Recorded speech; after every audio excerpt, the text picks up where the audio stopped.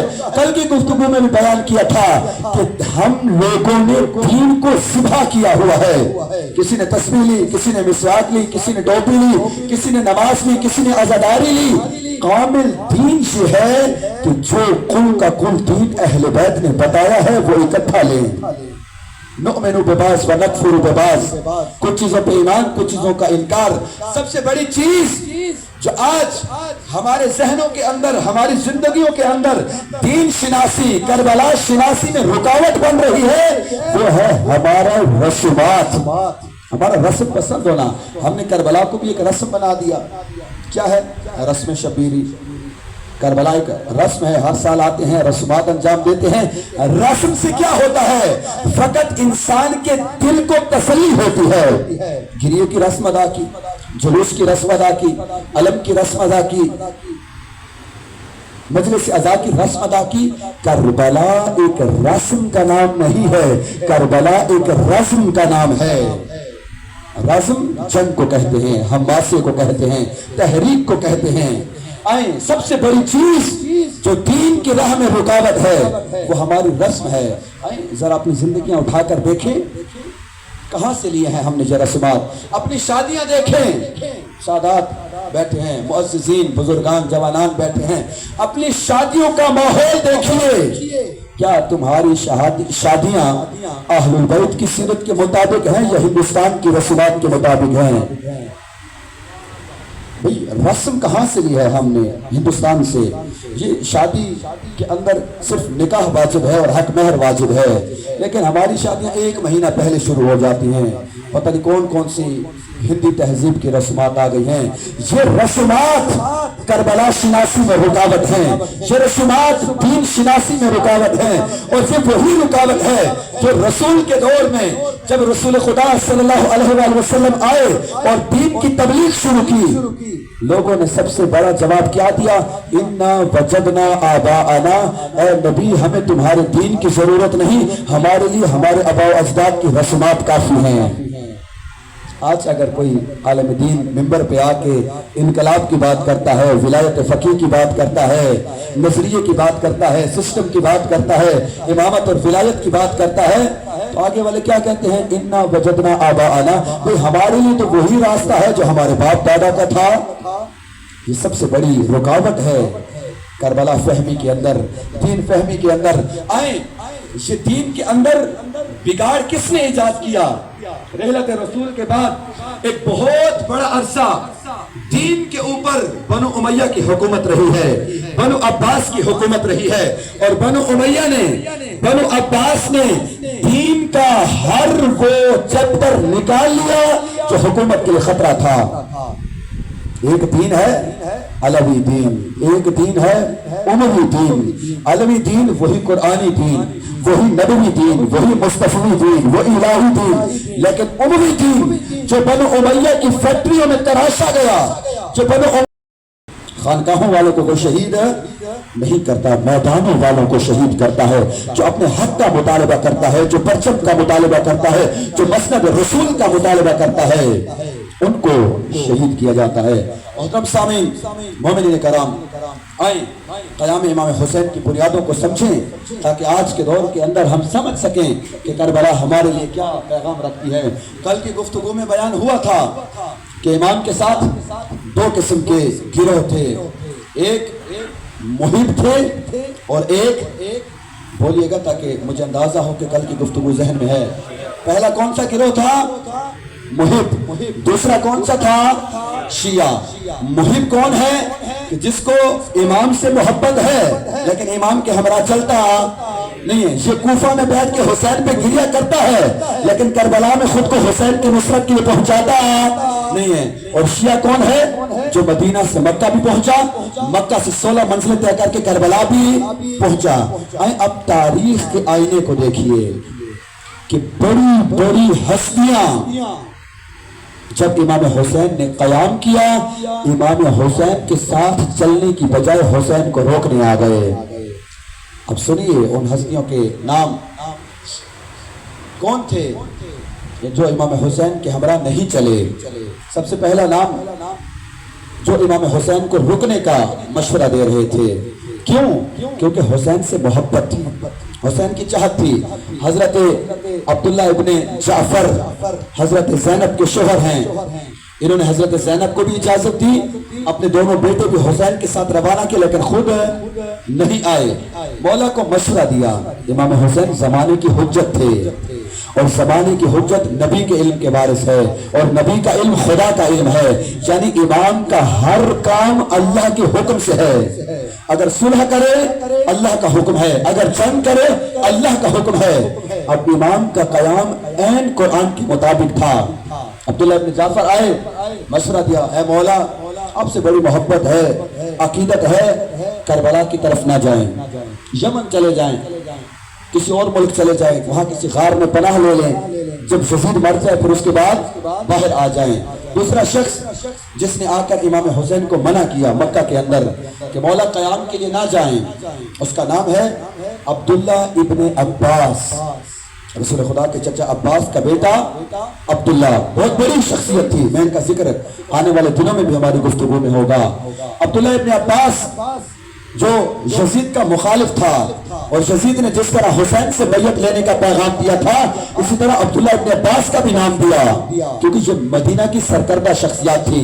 اس نے حسین کو روکا، مولا آپ سے بڑی محبت ہے، عراق نہ جائیے، کوفہ نہ جائیے. تیسرا شخص شاعر تھا، ایک فرزدق نام تھا جس کا. اس سے امام حسین نے پوچھا بھائی کوفہ سے آ رہے ہو، کوفہ کے حالات کیا ہیں؟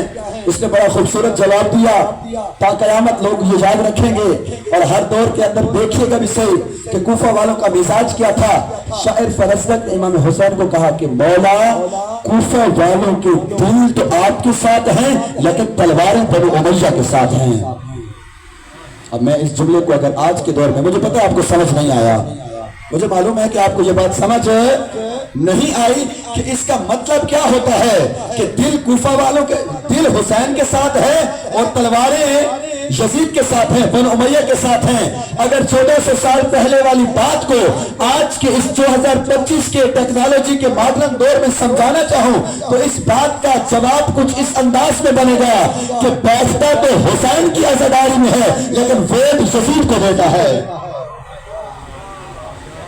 کرتا حسین سے محبت ہے، منتظر مہدی کی حکومت کا ہے، لیکن حکمران یہاں دنیا میں بھی بنا کے بیٹھا ہوا ہے.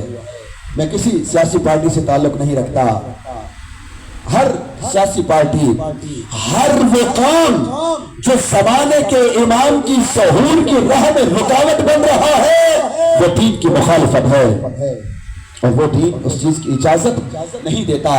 کوفہ والوں کے دل کس کے ساتھ تھے؟ حسین کے ساتھ. تلواریں یزید کے ساتھ. یعنی حسین سے محبت تو کرتے ہیں لیکن یزید کا مال اور اس کی شان و شوکت دے کے ان کی تلوار یزید کے ہاتھ میں ہے. ہمارا آج انداز بھی وہی ہے. اس نے منع کیا مولا کوفہ نہ جائیے، کوفہ کے حالات خراب ہیں. اس کے بعد ہیں عبداللہ ابن زبیر ابن عوام، نبی کے صحابی کا بیٹا. اس کا نام بھی امیر شام وصیت میں لکھ کے گیا تھا کہ یزید اس سے بھی لازمی بیعت لینا، یہ تمہاری مخالفت کرے گا. امام حسین کے پاس آیا، آ کر حسین کو روکا، مولا کربلا نہ جائیں، کوفہ کی طرف نہ جائیں. اب یہ سارے حسین کے محب ہیں، حسین سے محبت کرتے ہیں، حسین کو چاہتے ہیں، حسین کو نبی کا بیٹا سمجھتے ہیں، لیکن ایک بھی حسین کے ساتھ جانے کو تیار نہیں. زمانے کی حجت کو جو علم الہی کا وارث ہے، جو اپنی مرضی کا ایک قدم بھی نہیں اٹھاتا، اس کو آ کر تم مشورے دے رہے ہو، اس کو آ کر کہہ رہے ہو کہ کہاں جانا ٹھیک ہے اور کہاں جانا ٹھیک نہیں. عبداللہ ابن زبیر کو امام نے جواب دیا، ھذا رجل یقول لی کن حماما من حمام حرم. یہ عبداللہ ابن زبیر مجھے حسین کو مشورہ دیتا ہے کہ تم حرم کے کبوتروں میں سے ایک کبوتر بن جاؤ. مثال دی ہے. آپ نے دیکھے درباروں پہ کبوتر ہوتے ہیں، کیا کرتے ہیں؟ جاتے ہیں، دانا پانی چکتے ہیں اور رات کو دوبارہ دربار میں آ کے کسی کے ساتھ کوئی سروکار ان کا، کوئی لینا دینا ان کا نہیں۔ امام نے مثال دی کہ یہ عبداللہ ابن زبیر مجھے کیا کرنا چاہتا ہے کہ ھذا رجل یقول لی کن حماما من حمام الحرم، مولا کو مشورہ دے رہا ہے کہ مولا حرم کے کبوتروں میں سے ایک کبوتر بن جائیے، یعنی یزید سے لا تعلق اختیار کر کے کعبہ کے امام بن جائے۔ امام حسین نے فرمایا اللہ نے مجھے مجاور کعبہ نہیں محافظ کعبہ بنایا ہے، میں کعبہ کے اندر بیٹھ کے جماعت کرواتا رہوں، سایہ یزید کا ہو۔ حسین کی عزت یہ برداشت نہیں کرتی، حسین کی غیرت یہ برداشت نہیں کرتی۔ اس کے بعد امام حسین کے بھائی محمد حنفیہ وہ تاریخ بتاتی ہے کہ آنکھوں کے مرض میں مبتلا تھے، یا ٹانگ کی کوئی بیماری ان کو تھی جس وجہ سے حسین کے ساتھ نہ جا سکے۔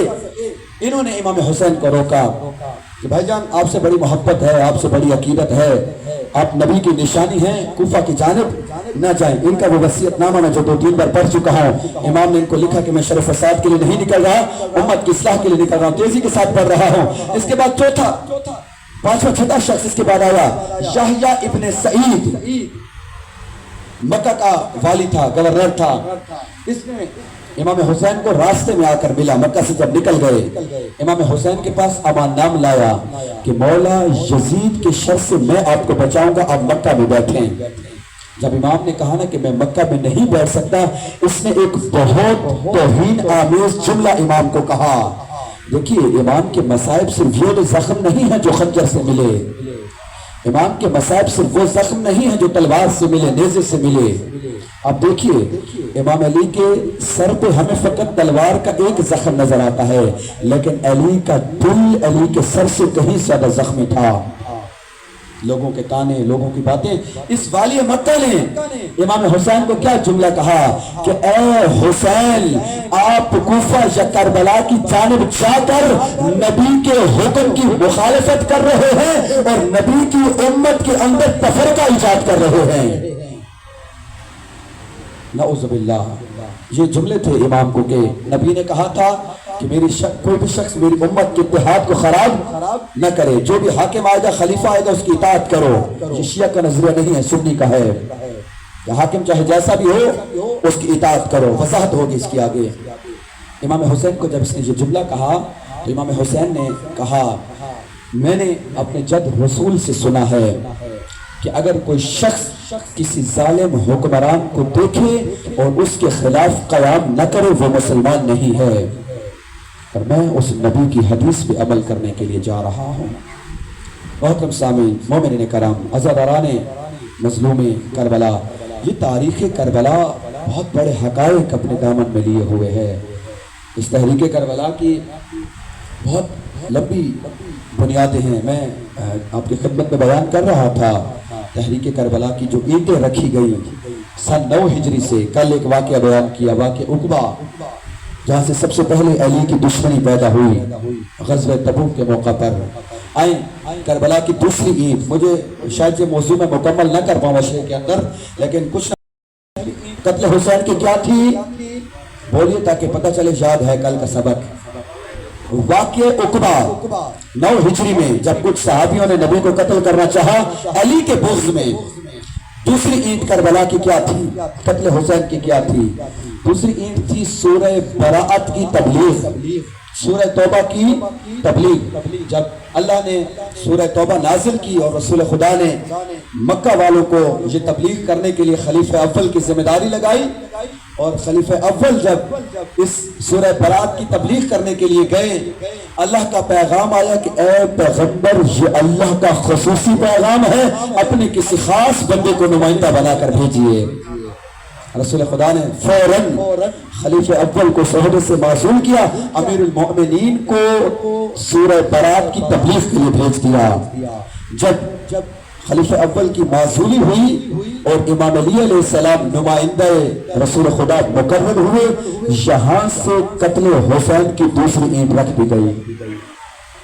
علی کا بغض، کربلا کی بنیادوں کے اندر جو چیز تمہیں نظر آئے گی وہ علی کا بغض ہے۔ یزید نے وہ جملے جب امام حسین قتل ہوا فخر کر کے کہتا ہے کہ اے میرے بدر والے آبا و اجداد، اے میرے عہد والے آبا و اجداد، اولاد جو علی کی تلوار سے قتل ہوئے تھے، آج خوشیاں مناؤ، میں نے علی کے بیٹے کو قتل کر دیا ہے۔ کربلا کی بنیاد میں کیا ہے؟ بغض علی، اور یہی بغض علی تھا جو مدینہ میں فاطمہ زہرا کے در جلنے سے لے کر کربلا میں سادات کے خیموں تک جاری رہا۔ یہ ہیں کربلا کی بنیادیں۔ محترم سامعین، مومن کرام، اللہ کے دین کے تحفظ کے لیے میں یہ جملہ کہتا رہتا ہوں کہ انبیاء نے اپنے بیٹے بھی قربان نہیں کیے، لیکن علی نے اپنے بیٹے بھی ذبح کروائے، اپنی بیٹیاں بھی قید کروائی۔ اجرکم اللہ۔ علی کے بیٹے بھی دین کی محافظت میں مارے گئے اور علی کی بیٹیاں بھی دین کی حفاظت میں قید ہوئی۔ عزاداران سید الشہداء، جنگ ہمیشہ لشکروں سے لڑی جاتی ہے، جنگ ہمیشہ برابر کے سپاہیوں سے لڑی جاتی ہے۔ جنگ کا لشکر جب ترتیب دینا ہو، فوج کی ایک خاص عمر ہوتی ہے۔ ایک عجیب لشکر ترتیب دیا ہے حسین نے کربلا کے لیے، جہاں 100 سال کا بوڑھا بھی حسین کے لشکر کا حصہ ہے، 18 سال کا جوان بھی لشکر حسین کا حصہ ہے، 13 سال کا نوخیز جوان بھی لشکر حسین کا حصہ ہے، اور میں کہوں گا کہ کسی بھی لشکر میں 6 ماہ بچے موجود نہیں ہوتے، لیکن حسین کے لشکر میں 6 ماہ کا اصغر بھی موجود ہے۔ یہ کسی خاص مقصد کے لیے حسین لائے تھے، اور میں کہوں گا کہ کبھی بھی کسی جنگ کے لشکر کے اندر خواتین موجود نہیں ہوتی، بچیاں موجود نہیں ہوتی۔ عجب ترتیب ہے حسین کے لشکر میں، جس کی 4 سالہ سکینہ بھی موجود ہے۔ اجرکم اللہ۔ عزاداران سید الشہداء، عزاداران مظلوم کربلا، حضرت امام حسین علیہ السلام کی بیٹی حضرت سکینہ، امام حسین علیہ السلام کا انداز تھا، فرماتے تھے خود کہ وہ گھر جس کے اندر رباب اور سکینہ نہ ہو حسین کو اچھا نہیں لگتا۔ اتنی محبت تھی امام حسین کو حضرت سکینہ سے، اور جب تک حضرت سکینہ حسین کے سینے پہ نہ ہوتی، حسین کو نہ نیند آتی نہ سکینہ کو نیند آتی۔ عزاداران سید الشہداء، حضرت مسلم جب شہید ہوئے کوفہ کے اندر، امام حسین مکہ سے نکل چکے تھے، ایک مقام پر قیام کیا، وہاں پر مسلم کی شہادت کی خبر پہنچی، یا امام حسین نے مسلم کی بیٹیوں کو بلایا، اپنی آغوش میں بٹھایا، مسلم کی بیٹیوں کو پیار کرنا شروع کیا، سر پہ شفقت کا ہاتھ رکھا، رخساروں پہ محبت دی، تسلی دی، حوصلہ دیا۔ یہ چھوٹی معصوم بچیاں مولا حسین کی طرف چہرہ کر کے کہتی ہیں، اے مولا حسین، ہمیں لگتا ہے ہم یتیم ہو گئی ہیں۔ اب یہ چھوٹی اولادوں والے بیٹھے ہیں، خصوصاً جن کے گھروں میں چھوٹی بیٹیاں ہیں، بیٹیوں کو بڑی محبت ہوتی ہے باپ کے ساتھ۔ جب بھی باپ گھر میں آئے، بیٹی باپ کی آغوش میں پہنچ جاتی ہے، بیٹی انتظار میں ہوتی ہے، بابا کب گھر آئیں گے۔ گھر سے نکلنے لگے، بیٹی ساتھ چلتے ہوئے آتی ہے، چھپ کے نکلتے ہیں۔ چھوٹی اولادوں والے باپ، عزاداران سید الشہداء، جن کے گھروں میں 4 سال کی بچے ہیں، وہ حسین کی غم کو سمجھ سکتے ہیں۔ جب یہ منظر، جب حسین مسلم کی یتیمہ کو پیار کر رہے تھے، یا کچھ قدم کے فاصلے پہ حسین کی 4 سالہ سکینہ یہ منظر دیکھ رہی تھی، اور دل ہی دل میں سوچ رہی ہوگی، جب کوئی بچی یتیم ہو جائے، جب کسی بچی کا بابا مارا جائے، جب کسی بچی کا بابا قتل کر دیا جائے، تو لوگ آ کر اس بچی کے سر پہ شفقت کا ہاتھ رکھتے ہیں، لوگ آ کر اس بچی کے رخساروں پہ محبت دیتے ہیں، لوگ آ کر اس کو تسلیاں دیتے ہیں، حوصلہ دیتے ہیں۔ میں قربان جاؤں اے سکینہ تیری مظلومیت پہ، آج تیرے سامنے تو یتیم بچوں کو دلاسے دیے جا رہے ہیں، لیکن عصر عاشور جب سکینہ کا پیاسا بابا 13 ضربے کھا کے شہید ہو گیا، اب سکینہ منتظر تھی کہ کوئی آئے گا، سکینہ کی ستیمی میں سکینہ کے سر پہ ہاتھ رکھے گا، سکینہ کو تسلی دلاسا دے گا۔ لیکن میں قربان جاؤں سکینہ کی مظلومیت پہ، جب عصر عاشور حضرت سکینہ یتیم ہو گئی، اب کوئی ظالم آ رہا ہے،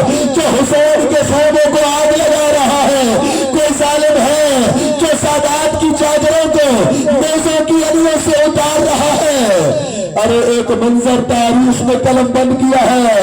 ایک چھوٹی بچی ہے جس کے دامن پہ آگ لگی ہوئی ہے. ایک خیمے سے دوسرے خیمے میں جاتی ہے, دوسرے خیمے سے تیسرے خیمے میں آواز دیتی ہے, چچا عباس مدد کو آئیے.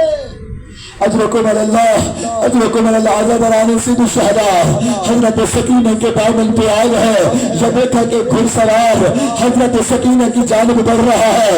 اب جو ہی یہ شخص سکینہ کے قریب آتا جا رہا ہے, حضرت سکینہ رخساروں پہ اپنے ہاتھ رکھتی ہے, رخساروں پہ ہاتھ رکھ کے کہتی ہے, اے بندے خدا, تماچوں سے میری گالوں کا رنگ تبدیل ہو گیا ہے, میں اور تماچے برداشت نہیں کر سکتی. اجرکم اللہ. عزاداران سید الشہداء حضرت زینب کا جب یہ کاروان شام غریبہ مکتا کر حسین کے مقتل گاہ سے ودا کرنے کے لیے نکلا, اب لاشوں سے ودا کا موقع دیا گیا.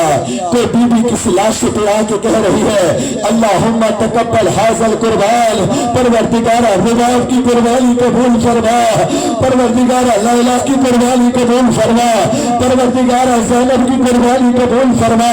جو ایک 4 سالہ بچی ہے جو ایک لاشے کے سینے پہ لیٹ کر کہہ رہی ہے, بابا جان تیرے جانے کے بعد مجھے تماچے مارے گئے, بابا جان تیرے جانے کے بعد میرے دل چھین لیے گئے, بابا جان تیرے جانے کے بعد ہمارے خیموں کو, بابا جان تیرے جانے کے بعد ہماری چادروں کو چھینا گیا.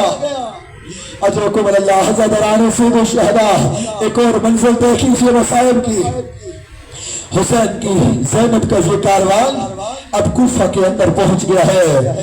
حضرت زینب, حضرت سکینہ, حضرت سید الساجدین موجود ہیں. جب کربلا سے کوفہ تک کا سفر کیا, کوفہ کے بازار کے اندر چھوٹے چھوٹے ہاتھ جوڑ کے حضرت سکینہ کہتی ہے, پھپھی اماں سفر بڑا طویل تھا, گلے میں رسی ہے, ہاتھوں میں رسیاں ہیں, پیاس کی بڑی شدت ہے, ایک جام پانی کا چاہیے. میں قربان تھا سادات کی اس مضبوطیت پہ. اجرکم اللہ. عزاداران سید الشہداء کوفہ کی خاتون نے حضرت سکینہ کا جو استغاثہ سنا, اپنے گھر سے چائے پانی کا جام بھرا, بازار کوفہ میں آئی, آ کر سکینہ کو پانی کا جام پیش کیا. ایک جملہ کہتی ہے, اے قیدی میں نے سنا ہے پروردگار قیدیوں کی دعاؤں کو رد نہیں کرتا, پروردگار اسیروں کی دعاؤں کو رد نہیں کرتا. تم کہتی ہو یہ پانی کا جام لے لو, اللہ سے میرے لیے دعا کرنا. جب حضرت زینب نے سنا, کہتی ہے, اے خاتون ہم سادات ہیں, صدقہ نہیں لیتے, پہلے تو دعا بتا, تیری دعا قبول ہوگی پھر ہم تم سے یہ پانی کا جام لیں گے. یہ خاتون کہتی ہے, میری پہلی دعا یہ ہے, میرا شوہر سفر پہ گیا ہے, خیریت سے واپس آ جائے. پوچھا دوسری دعا کیا ہے؟ اب جو کریا کرنے کے لیے آئے ہیں, اب جو حسین کے غم میں آنسو بہانے آئے ہیں. عزاداران سید الشہداء جب زینب نے پوچھا, اے خاتون تیری دوسری دعا کیا ہے, یہ خاتون کہنے لگی, اے قیدی عورت دعا کرو, مدینے کے اندر میرا حسین رہتا ہے. اے قیدی عورت دعا کرو, پروردگار مجھے مدینے والے حسین کی زیارت کرے. اور اپنی آوازوں کو آزاد کیجئے گا. اگلی منزل پہ آئیے. تیسری دعا کیا ہے؟ اے مومنہ خاتون اپنی دعا بتا. مومنہ خاتون دعا بتاتی ہے, مدینے میں میرے حسین کا عباس رہتا ہے, میرے حسین کا یوسف اکبر رہتا ہے. ارے دعا کیجئے مجھے پروردگار ان کی زیارت نصیب فرمائے. حضرت زینب پوچھتی ہے, اے مومنہ کیا کوئی اور دعا بھی ہے؟ آخری دعا تمام کر رہا ہوں. یہ خاتون کہتی ہے, اے زینب ہاں ایک اور دعا. یہ خاتون کہتی ہے, اے قیدی عورت ہاں ایک اور دعا ہے. مدینہ کے اندر میری مقصد زادی رہتی ہے, مدینہ کے اندر میری آقا زادی رہتی ہے. دعا کیجئے مجھے خدا میری آقا زادی سے ملوائے. اب جب آقا زادی کا نام آیا, حضرت زینب پوچھتی ہے, اے خاتون کیا تو اپنی آقا زادی کا نام بتا سکتی ہے؟ یہ خاتون کہتی ہے, اے قیدی خاموش ہو جا, یہ بازار اس قابل نہیں ہے. میں عصمت و تطہیر کی چادر میں بلی آقا زادی کا نام اس بازار میں لے سکوں. اجرکم اللہ. جب نام کا ذکر ہوا, حضرت زینب کہتی ہے, اے ام نگاہیں اٹھا، وہ نیزے پہ جو سر تلاوت کر رہا ہے وہ تیرا مدینے والا حسین ہے، وہ سر اکبر کے سر ہے، وہ مدینے والا عباس ہے۔ اے میں حبیبہ نگاہیں اٹھا، جہاں دیکھ جس مرشد ذاتی کا نام